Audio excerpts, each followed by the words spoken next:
नाम बताएं और क्या मेरा हुआ था। नाम प्रणव शर्मा है। मैं एजुकेशनल सोसाइटी का एक स्टेट जनरल सेक्रेटरी हूँ और राष्ट्रीय बजरंग दल का एक स्टेट वाइस प्रेसिडेंट हूँ जम्मू एंड कश्मीर का। काफ़ी दिनों से हमारी राष्ट्रीय बजरंग दल और एजुकेशन सोसाइटी जो एक एनजीओ है, मैं उसमें काम करता हूं।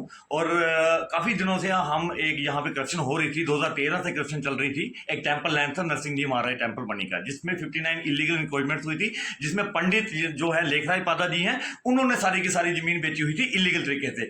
12 साल के बाद जब मैं बिसल मारे जा रहा था, एडमिनिस्ट्रेशन के नोटिस में ला रहा था, और वर्दी deputy commissioner doctor Rakesh Meenas ji ने स्पॉट पे आके सारा चेक किया कि ये इंक्रोचमेंट कैसे हुई, टेंपल लैंड में इंक्रोचमेंट्स नहीं होती हैं। तो सारा विवाद जो था, जो उन्होंने देखा, आगे विजिट किया, स्पॉट पे गए कि इतनी बड़ी बड़ी बिल्डिंग्स कैसे बनी है, और पंडित बोलता था कि मैं 80 रुपए लेता हूं साल का किराया एक बिल्डिंग का, और 30 लाख रुपए की भी इन्होंने बिल्डिंग बेची हुई थी। तो इस पे पंडित लेखराज पादा पे direction by DC Kathua and DC Kathua ji ने एसएसपी को डायरेक्शन दी थी कि एफआईआर लगाई जाए पंडित के ऊपर, और एफआईआर लगी, बेल करवा गया। बाद में पंडित ने पुलिस के ऊपर स्टे ले लिया कि पुलिस इन्वेस्टिगेशन ना करे, लेकिन हमने वो भी पार्शियली विकेट करवाया। अब डीसी साहब जब बनी में आते हैं तो उन्होंने इनको रेंट फिक्स किया कि पीडब्ल्यूडी के तहत इनको रेंट लगाया जाएगा। तो अभी डिसाइड ही हुआ था, तो इन्होंने वहां पे एक कोर्ट में वो किया, चैलेंज किया उनका, क्या नाम है, कि डीसी साहब ने ऐसे कैसे ऑर्डर कर दिया, चैलेंज किया स्टे पे, लेकिन इनको स्टे नहीं मिला, उस ऑर्डर पे स्टे नहीं मिला।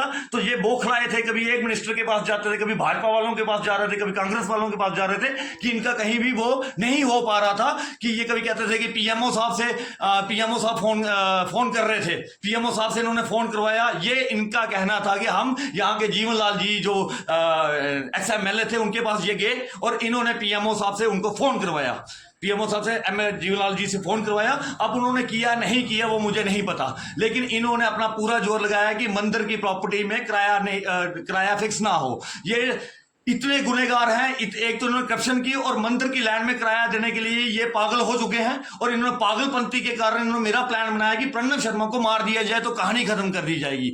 मेरे को पीएसओ, मैंने ऑलरेडी एसएसपी कठुआ के पास एप्लीकेशन दी, अपने पहले भी मुझे सिक्योरिटी प्रोवाइड हुई थी, और आज मेरे साथ एक पीएसओ भी था।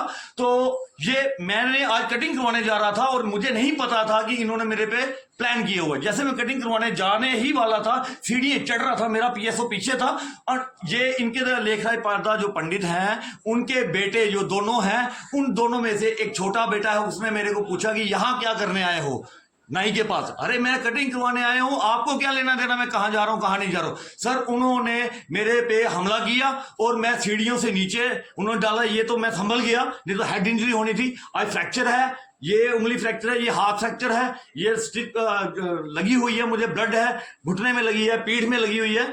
तो मैंने अनफॉर्चुनेटली डायरेक्ट एसएसपी साहब को फोन किया, एसएचओ साहब को किया। वहां पे फुटेज भी है, सीसीटीवी कैमरा फुटेज भी, मैं बोल रहा हूं इनको कि वो भी कैमरा देखिए, फुटेज निकालिए। और ये तो शरेआम गुंडागर्दी है, प्रशासन को देखना चाहिए। आज मेरे पे अटेम्प्ट मर्डर, इन्होंने ऑलरेडी पहले भी मेरे पे हमले किए। मैंने एप्लीकेशन लगाई कि धमकी देते थे फोन पे, कभी इनका तहसीलदार दे रहा है, कभी ये लेखराज पादा दे रहा था, तो मैंने इसकासा करवाया, लेकिन इसकासे पे भी कुछ ना हुआ।